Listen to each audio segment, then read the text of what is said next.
ரமேஷ் வாங்க, யார் ஓடுறான்னு பார்ப்போம், ஓடுறவங்க ஜெயிக்கிட்டோம், அதுதான் வீரனுக்கு அழகு. ரமேஷ் உங்களுடைய பார்வை. சார், கடந்த மார்ச் 25ஆம் தேதி எங்களுடைய தலைவர் ஐயா ஜி.கே. வாசன் அவர்கள் உள்துறை அமைச்சர் அவர்களை பார்த்தார். அதைத் தொடர்ந்து அன்றைக்கே அதிமுகவினுடைய பொதுச் செயலாளர் எதிர்க்கட்சித் தலைவர் எடப்பாடி பழனிசாமி அவர்கள் டெல்லியிலே சந்தித்தார்கள். அன்று பிடித்த சூடுதான், இந்த கூட்டணி அமையுமா அமையாதா. இன்றைக்கு ஆளுங்கட்சியிலே வரிசையில் இருக்கக்கூடிய அனைத்து கட்சிகளுக்கும் இது ஒரு நாள் சேரும் என்பார்கள், ஒரு நாள் சேராதுன்னுவாங்க. இது கூட்டணி சேர்ந்தால் எப்படி இயல்பான கூட்டணியாக இருக்கும், இயற்கையாக கூட்டணியாக இருக்கும், அது மேலதான் கேட்குறாங்க. அது மேலதான் செந்தில்வேலோ வன்னியரசோ கேட்கக்கூடியதுன்னா, இது இயல்பான கூட்டணின்னு எந்த புள்ளியில சொல்றீங்க? இது இயல்பான கூட்டணியே கிடையாது, இது ஃபோர்ஸ் பண்ணி உருவாக்கி இருக்கிறாங்க.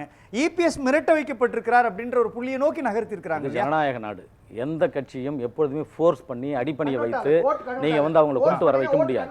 நீங்க 2014 இங்கே மிகப்பெரிய கூட்டணி காங்கிரஸோடு திமுக சேர வேண்டும் என்று பொழுது அன்றைக்கு ஃபோர்ஸ் பண்ணாங்க. மேலே இடி ரைடு நடந்தது, கீழே கூட்டணி பயிற்சி வார்த்தையை குலாம் நபி ஆசாத் நடத்தினால என்ன நடந்தது? அன்றைக்கு தொண்டர்களுக்குள்ள இணக்கம் இல்லை, தொண்டர்களுக்குள்ள ஒரு சூழல்கள் வரல. அதற்கப்புறம் தான் கூடா நட்பு கேடாய்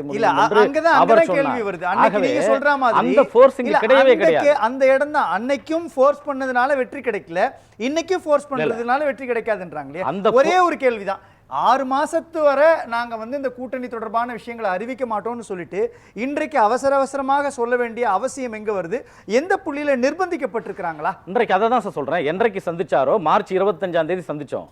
அன்று முதல் இன்று வரை ஆளுங்கட்சியில் வரிசையில் இருக்கக்கூடிய கூட்டணி கட்சிகள், எங்கள் கூட்டணி பலம், நாங்கள் கொள்கை வாய்ந்த கூட்டணி, அதிமுக பலவீனப்படும், அங்கே பாஜக ஒன்று சேராது, உங்களுடைய தமிழ் மாநில காங்கிரஸ் தலைவர் முயற்சி எடுத்தது ஜி.கே. வாசன் அவர்களுடைய முயற்சி பலவீனப்படும் என்றெல்லாம் அந்த கேள்விகள் வருகின்ற பொழுது அந்த கூட்டணியை பலமாக அமைப்பது எங்களுடைய உறுதி அல்லவா? அதை தானே இன்றைக்கு செஞ்சிருக்கோம். இன்றைக்கு ஒட்டுமொத்தமாக எதிர்கட்சிகளுக்கு எங்களோடு எதிர்த்து நின்று போராடியவர்களுக்கெல்லாம் வாயில நீங்க இப்ப பேச முடியாத அளவிற்கு அவர்களை ஊமையாக்கி வைத்து விட்டோம்ல. இன்றைக்கு ஒரு முடிவு வந்துவிட்டது, அதிமுக பாஜக கூட்டணி. இன்றைக்கு தெளிவாக அவர் அமித்ஷா அவர்கள் சொல்றார், நாங்கள் அதிமுகவினுடைய கூட்டணிகளிலே நாங்கள் தலையிட மாட்டோம், அதிமுகவுடைய உள்கட்சி விவகாரங்களிலே நாங்கள் தலையிட மாட்டோம் என்று அவர் தெளிவாக சொல்றார். இன்றைக்கு பிரஸ் மீட்ல அவர் இன்னொன்னும் தெளிவாக சொல்லிட்டார், ஏன் அவசரமா அறிவிக்கிறோம் என்பதற்கு இன்றைக்கு திமுகவினுடைய நிலைப்பாடு இங்கே எதெல்லாம் எடுபடாதோ, நீட் தேர்வை பற்றி, மும்மொழி கொள்கையை பற்றி, சனாதனத்தை பற்றி, டீலிமிட்டேஷன் இப்ப நடக்கக்கூடாத டீலிமிட்டேஷனை பற்றி எல்லாம் திமுக மிகப்பெரிய அரசியல் ஆதாயத்திற்காக தன் மீது உள்ள குற்றச்சாட்டுகளை திசை திருப்புவதற்காக செய்கின்ற நாடகம் என்று இன்றைக்கு அமித்ஷா பேசுறாரு. இன்னைக்கு காலையிலிருந்து நடந்த நிகழ்வு நீங்க பாத்தீங்கன்னா 10 மணிக்கு செய்தியாளர்கள் எல்லாம் அந்த தனியார் நட்சத்திர விடுதிக்கு அனுப்பப்பட்டாங்க. 12:30 மணிக்கு அமித்ஷா செய்தியாளரை சந்திப்பார். அப்பொழுது கூட்டணி தொடர்பான பேச்சுவார்த்தை இறுதி செய்யப்பட்டு அறிவிக்கப்படும் சொல்லிட்டு ஏறக்குறைய ஒரு 11 இருக்கைகள் போடப்பட்டுச்சு, அந்த சேர் போடப்பட்டுச்சு. ஆனால் அது மாற்றி அமைக்கப்பட்டது. 12:30 மணிக்கு பிரஸ் மீட்டை கேன்சல் பண்றீங்க, 1 2 மணி வரை பிரஸ் மீட் நடக்கும்னு சொல்றீங்க, அதுவும் கேன்சல் பண்ணப்படுது. 3 மணிக்கு நடக்கும் அமித்ஷாவுடைய பிரஸ் மீட்னாங்க, அப்பவும் கேன்சல் செய்யப்படுது.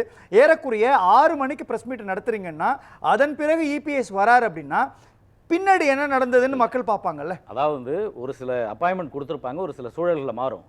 நீங்க இன்றைக்கு திரு குமரியானந்தர் அவர்கள் மறைவையொட்டி திருமதி தமிழிசை சவுந்தரராஜன் அவர்களுடைய இல்லத்தில் சந்தித்து இன்றைக்கு அவர் தன்னுடைய இரங்கலை தெரிவித்துட்டு வந்திருக்காரு. இதெல்லாம் இல்லாத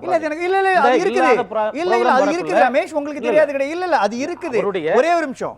அங்க அமித்ஷா காலையில 10:30 மணிக்கு மேல தமிழிசை சவுந்தரராஜனுடைய வீட்டுக்கு போயிட்டு அதன் பிறகு நேரா ஐடிசி சோலாவுக்கு வர்றதுதான் திட்டமா இருந்தது. ஆனால் ஆடிட்டர் குருமூர்த்தி வீட்டுக்கு போயிட்டு ஏறக்குறைய 2 மணி நேரம் தனியாக சந்தித்து அப்புறம் வராங்க. நீங்க ஒரு சில அப்பாயின்மெண்ட் நீங்க சீஃப் மினிஸ்டரே கொடுக்குறாரு, உதாரணத்துக்கு நேரம் காலம் தள்ளி போகுது, கொடுத்துட்டு இன்னைக்கு வராதீங்க நாளைக்கு கூட வாங்கன்னு எத்தனை கூட்டணி கட்சி தலைவர்கள் சொல்றாங்க.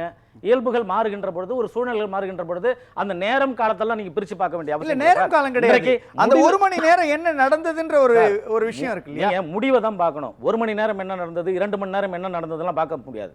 நீங்க இப்ப நாடாளுமன்றத்தில் ஒரு அவை கூடுது, நீங்க 1 மணி நேரத்தில் 2 மணி நேரத்தில் முடியுது, விடிய விடிய ஒரு மசோதா தாக்கல் செய்கின்ற பொழுது விவாதங்கள் நடக்குது, 1 மணி நேரம் கூடுது, 1 மணி நேரம் குறையுது.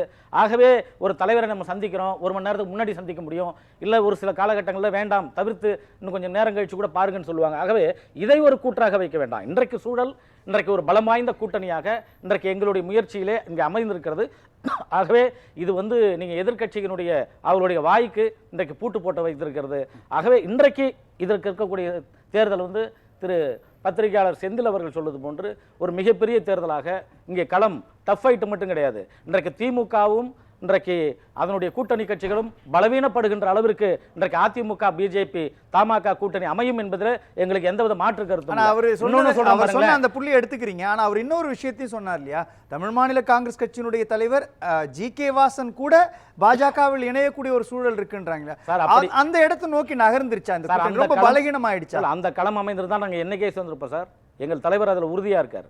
என்றைக்கும் தமிழ் மாநில காங்கிரஸை நாங்க கூட்டணியோடு மைத்திருப்போமே தவிர எந்த ஒரு காலகட்டத்திலும் அதில் இணைக்க மாட்டோம் என்பதில் அவர் தெளிவா இருந்திருக்காரு. ஆகவே அப்படியெல்லாம் இணைச்சிட மாட்டோம். இந்த யூகங்களுக்கு அந்த ஏசியத்துக்கெல்லாம் பதில் சொல்ல வேண்டிய அவசியம் கிடையாது. அது நடக்கவும் நடக்காது. அதே வேளையில் ஏனென்றால் அவர் ஒரு தனித்தலைவருடைய மகன். இன்றைக்கு நீங்க தமிழ்நாட்டினுடைய அரசியல்ல ஜி.கே. வாசன் அவர்கள் ஒரு தவிர்க்க முடியாத சக்தி. நீங்க வேணா அரசியல் களத்தில் வாக்குகள் குறைவாக பெற்றிருக்கலாம், வாக்காளர்கள் எங்களுக்கு குறைவாக இருக்கலாம். ஆனா அவருடைய இமேஜ், அவருடைய கிளீன் இமேஜ், இன்றைய வரைக்கும் ஊழலற்ற ஒரு தலைவர் இன்றைக்கு தமிழகத்தில் தேசிய அரசியல் ஒருத்தர் இருக்காருன்னு ஒரு கை நீட்டி சொல்ல போனா அவரை தவிர வேறு யாரும் இல்லை. இது தமிழ்நாட்டு மக்களுக்கு நன்றாக தெரியும். அந்த கிளீன் இமேஜே எங்களுக்கு போதும். ஆகவே எங்களை யாரும் நாங்கள் எந்த கட்சியிலும் இணைய மட்டும் தமாக தமிழ் மாநில காங்கிரஸாக நடக்கும். அதுல எந்தவித மாற்று கருத்தும் இல்லை. அதே சூழ்நிலையில் ஒன்று சொல்றேன் பாருங்க.